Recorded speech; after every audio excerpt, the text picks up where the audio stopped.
돈바람 돈에 빠진 남자 김한태. 백종선입니다. 네, 요즘 날씨가요. 정말 더워졌습니다. 아니 대한민국이 사계절 구분하기가 쉽지 않은 그런 나라가 돼가는 것 같아요. 그렇죠. 예. 그래서 제가 이제 생각하기를 사람들이 이제 더위를 많이 타지 않습니까? 날씨를 타는데 돈도 이 날씨 같은 거를 탈까요? 안 탈까요?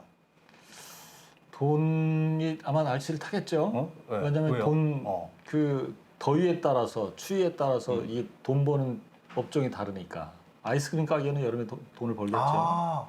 그럴 수 그리고 있겠네. 그렇죠. 겨울에는 이제 난방 같은 거 기계 파는 거는 또 겨울에 잘 될 거고. 그렇죠. 돈도 계절을 타는군요. 근데 이제 핫한 시장이라는 말을 쓰잖아요. 핫하다. 뭐 뜨거운 시장. 뜨거운 시장. 이 핫한 게 어디로 갈 거냐. 이거는 이제 날씨하고 상관없이 핫이라는 말을 좀. 핫한 거는 계절을 안 타고 그렇죠. 핫하지 않은 것들은 이제 계절을 또 모르겠습니다. 어떻게 오늘 방송 시작하도록 하겠습니다. 자, 문재인 정부 출범 이후에 이제 여러 번 대책이 나온 대책이 있습니다. 무슨 대책이냐? 아마 말 안 해도 아실 것 같은데 바로 부동산 대책이에요. 네. 이번에도 6월 17일에 이제 발표가 됐는데 이게 몇 번째냐면 벌써 21번째 부동산 대책이 되겠죠.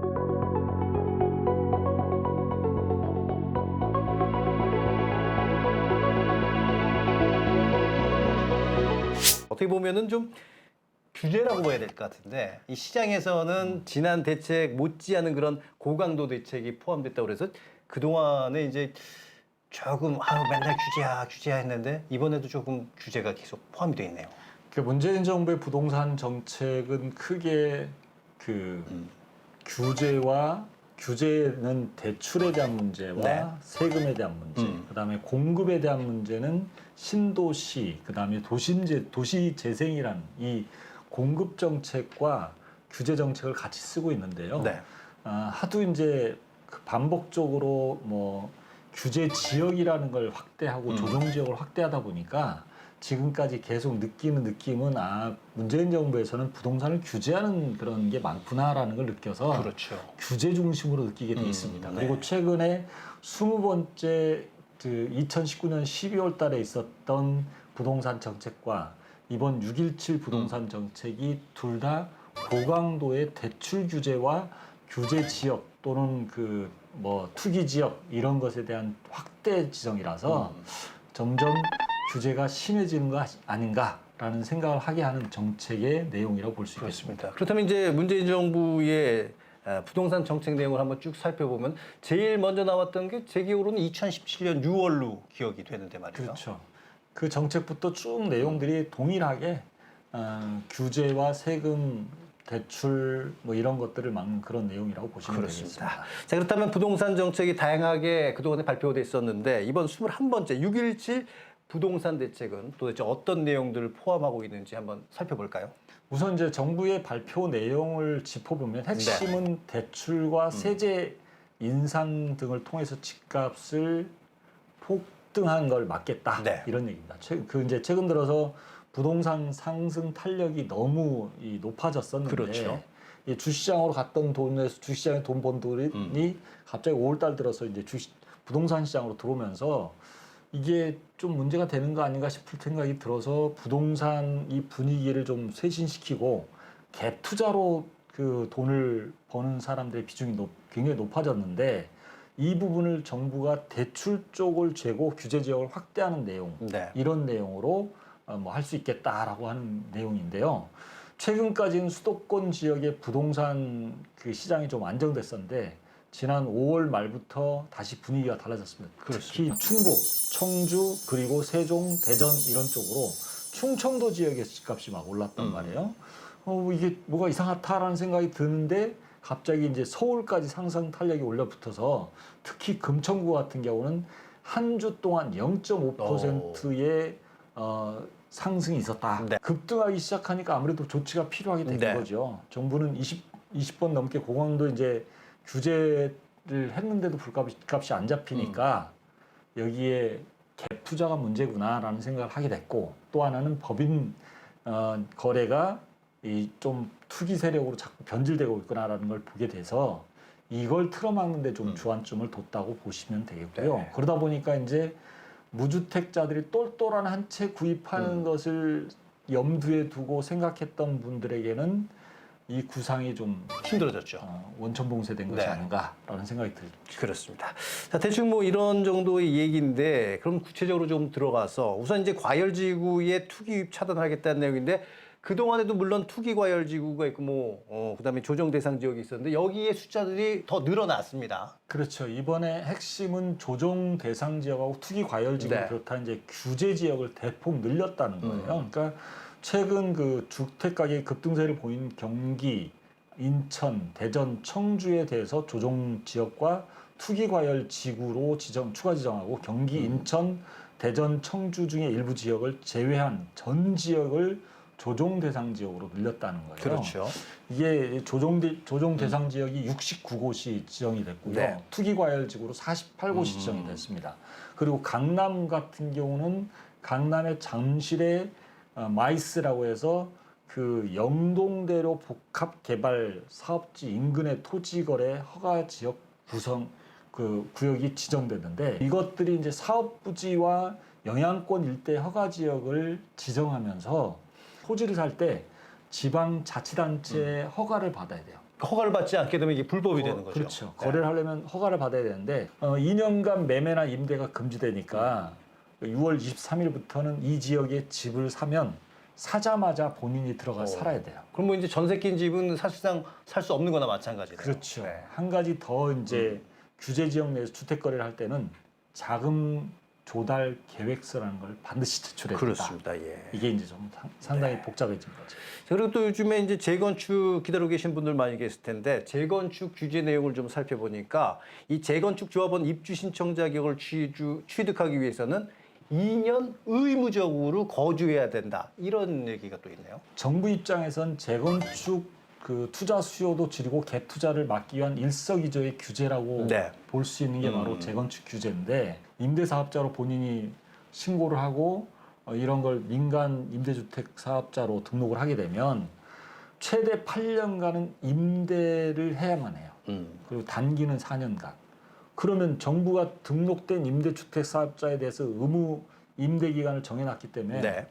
제도가 상충될 수 있잖아요. 그럴 수 있겠네요. 본인이 집을 사놓고 이거 재건축에 들어간다고 하면 자기는 무조건 2년 들어가 살아야 되니까 살던 사람을 내쫓아야 되는데 8년간 의무 임대를 하도록 돼 있으니까 재건축이 이루어져 버리면 이분의 경우는 이 재건축 조합원 자격을 취득할 수가 없다는 거죠. 그렇죠. 이거 무슨 보완 방안이 좀 있어야 될 것 같은데. 그래서 이제 정부가 이 부분에 대해서 보완하는 것을 좀 고려하고 있다고. 그렇군요. 예.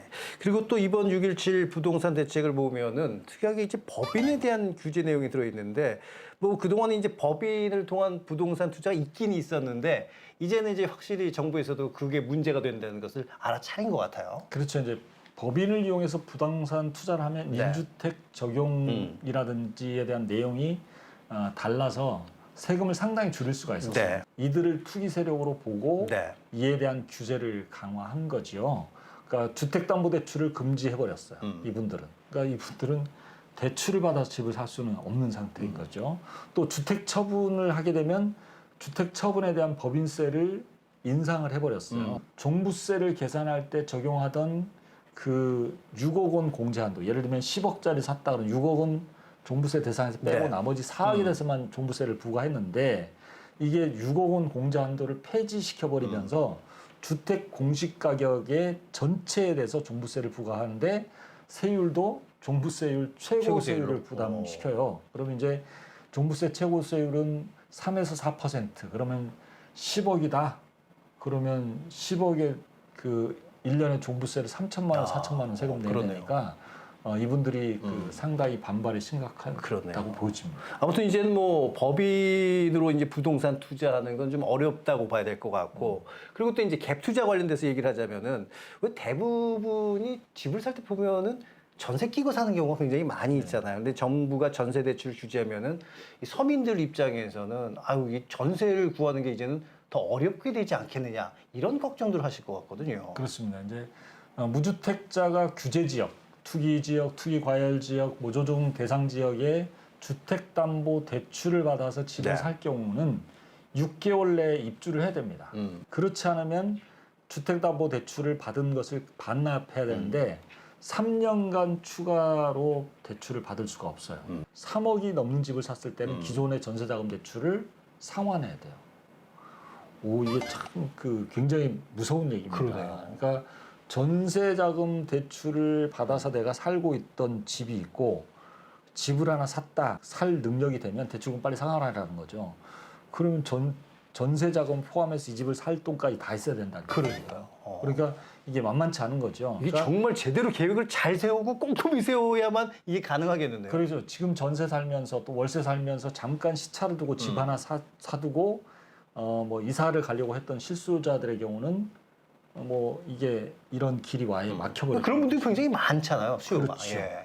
그러니까 물론 이제 정부가 최근에 분양가 상한제가 사실상 도입됐으니까 싼 값의 아파트를 분양해주겠다. 네. 그리고 최근에 이제 도시재생 관련해서 강하게 밀어붙이고 있는데 최근에 있었던 뭐 용산 쪽을 개발하면서 8천 가구를 공급하겠다. 그리고 최근에 구룡마을에 임대주택을 4천 가구를 공급하겠다. 여전히 서민들 입장에서는 불편한 게 사실이에요. 근데 실제로 갭 투자를 다 잡았느냐? 실제로 이 발표가 있은 이후에 지방에서 집을 가지고 있는 또 뭐 조정 지역이나 투기 과열 지역이 아닌 데는 대출 받은 사람들이 이 대출을 전세 대출을 받고 들어와 있는 사람들에게 거기에 살게 하면서 나머지 차액 1,000만 원 정도씩 해가지고 뭐 5채, 10채씩 사는 사람들이 꽤 늘어나고 있다. 그러니까 또 그 와중에도 또 틈새를 노리는 사람들은 여전히 있다는 얘기가 계속 되겠네요. 존재한다는 사실이죠. 네. 자, 그렇다면 이제 뭐 무주택자든지 아니면 실소유자들도 정작 집을 사려고 하니까 대출을 안 해주는 바람에 이제 못 사게 됐다. 그럼 뭐 현금 부자들만 집 사라는 얘기냐 이런 불만이 나올 수도 있겠는데 그동안에 이제 내가 이제 대출 받을게 요만큼만 하면은 살 수 있어 이런 꿈에 부풀어 계시는 분이 이제 대출길이 막혀버리게 되면은 꿈이 이제 사라지게 되는 건가요? 내 집에 대한. 그렇습니다. 이제 우리나라 주택 거래를 몇 네. 살이 제일 많이 하나라고 하는 게 좀 궁금하지 않습니까? 제가 봤을 때는 40대? 아닌가? 근데 한국검정원에서 연령대별로 주택 네. 매수 통계를 보니까 지난해 2019년엔 20, 30대가 제일 많았어요. 20, 30대가 제일 많았어요? 많았어요. 오, 저는 예측 못했는데 한 30대, 40대, 50대 이 정도로 생각했었는데. 여기서 이제 한번 참조를 해봐야 될 게 우리가 계속해서 유튜브 하면서도 얘기했지만 최근에 30대가 투자에 가장 적적이고 20대가 30대를 쫓아가고 있다.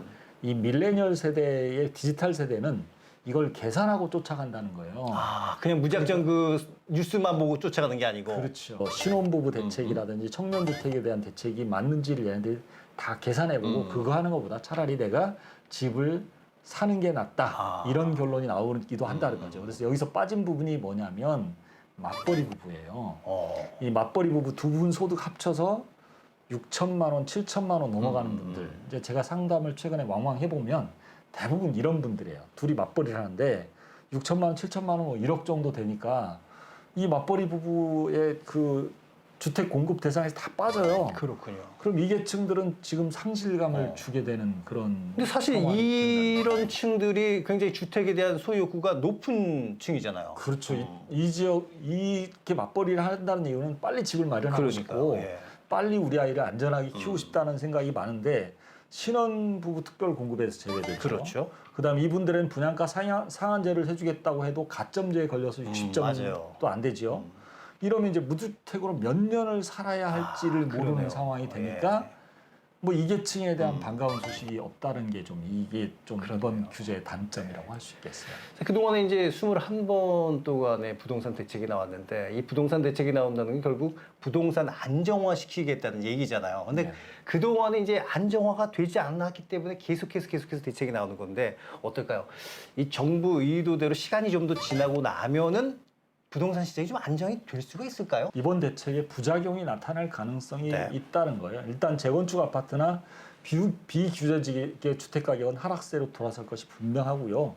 실제로 그렇게 나타나기도 하고요.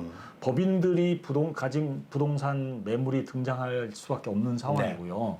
또한 반대로 신규 아파트에 대한 선호가 급격하게 늘어날 것이다. 그러니까 일단 정부 의도대로 법인께 나올 것이고 재건축 아파트가 잡힐 것입니다. 그리고 규제 지역 내에서는 갭 투자가 불가능한 상황이 된 거죠. 근데 반대로 규제 지역이 아닌 쪽으로 갭 틈을 투자가 노리는, 또 예. 나타날 수도 있다라고 하는 부작용이 있죠. 분양 시장의 수요가 몰린다는 얘기는 이게 신규 아파트로 더 이제 사람들이 더 관심을 가져가게 될 것이고 전세값이 늘어나고 이제 반전세랑 월세가 늘어날 가능성도 상당히 높아져서 서울에서 전세를 구하기가 이제 별따기가 될 수도 있다. 이런 얘기도 조금 나오고 네. 있고요. 문제는 이제 부동산 투자는 심리예요. 투자 심리라는 게 있는데 이게 일단 우리나라에 1,100조의 돈이 시중에 있다는 거예요. 그렇죠.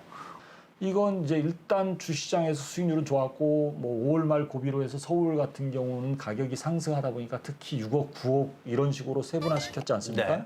세분화 시키니까 자연스럽게 돈들이 일본은 풍선 효과로 자꾸 누르면 딴 데로 가고 딴 데로 가면서 규제가 덜한 지역으로 가니까 시장에서 자신감을 얻어버린 징후들이 계속 다른 쪽에서 나타날 가능성이 높다. 특히 이제 금융기관이 부동산 담보대출을 해줄 때 이제 규제가 강화되고 법인에 대해서 대출이 어려워지는 대신 거꾸로 생각해 보면 초유의 그 초저금리 시대잖아요. 0.5%대. 그렇죠. 0%대 금리라고 하는 부분이 결국은 신용대출이나 제2금융권 대출 금리를 상대적으로 떨어뜨린 면이 있어요. 이러다 보니까 금융시장의 돈들이 계속 돌아다니고 있는 중이기 때문에 당장 가격의 급격한 안정이나 하락으로 이렇게 잡힐 것이다. 이렇게 보기는 좀 쉽지는 않을 것 같다라는 이제 조심스러운 생각을 해봅니다. 그렇습니다. 자, 저희가 이제 6.17 부동산 대책에 대해서 살펴봤는데 사실 정부가 어떤 대책을 내놓는다는 것은 그 성과를 보기 위해서 내놓는 거 아니겠어요? 근데 사실 뭐 걱정도 따르고 그럽니다만은 아직까지는 뭐 정책이 발표되고 시간이 많이 지나지 않았으니까 시간이 흘러가면서 과연 이 정책이 어떠한 효과를 가지게 될지 관심 있게 지켜보시면 되지 않을까요? 그렇죠. 이제 부동산은 대체로 규제가 발표가 나온 다음에 6개월 정도, 그러니까 2달 정도가 지난 다음부터 6개월 안에 어떤 그 시장의 흐름을 보면 알 수 있다고 해요. 그래서 그걸 지켜보는 게 좋을 것 같아요. 그래도 뭐 시간 한참 지나고 나면 이 결과적으로 어떻게 되는지 한번 그때 또 얘기해 볼까요? 그렇죠. 알겠습니다. 자, 좋아요와 구독 버튼 꼭 눌러주시고요. 저희는 다음에 다시 인사드리겠습니다. 안녕히 계세요. 안녕히 계세요.